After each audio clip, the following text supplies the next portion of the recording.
How does motivational interviewing translate across cultures? This is an excellent question that comes up in trainings.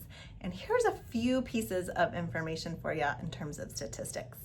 Motivational interviewing was created in the early 1980s. And at this point, it's been translated into over 75 languages.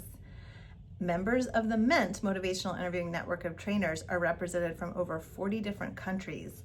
And with over 2,400 clinical controlled trials in motivational interviewing across cultures and nations, motivational interviewing is well established as an evidence-based practice that does translate across cultures. And it's important for us to take into account cultural adaptations of motivational interviewing.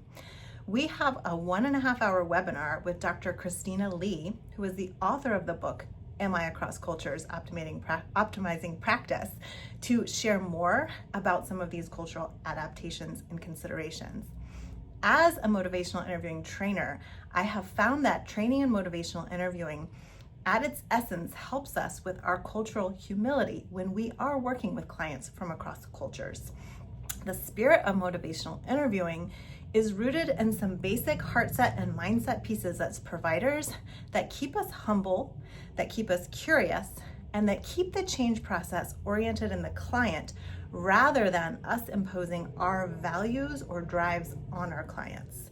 So the spirit of motivational interviewing is anchored in partnership, empowerment, compassion, and acceptance. And just very briefly, what that means is that partnership, we are recognizing clients are the experts in their lives. We're here to support them and partner with them on the change that they want to make, to explore what their motivations for that change are and how they want to go about doing that as a partner, not as an expert. So you can hear humility here. Also through acceptance, which is accepting who they are, where they're at, having positive regard for them, believing in their inherent worth as an individual. Again, very humble culturally. Compassion, always working in the best interest of the client and staying curious about what that is, keeping those goals focused on what the client wants to change and grow around. Again, not what we're trying to get them to do. Staying client-centered, like supporting autonomy and choice, and empowering, number 4, empowering each individual into the changes that they want to make by recognizing their strengths, abilities, values, beliefs, cultural pieces that are so essential to the change process.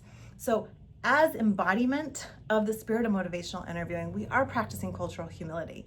There's still more nuances to this, as there should be. So join us in exploring more of this in our 1.5-hour webinar with Dr. Christina Lee.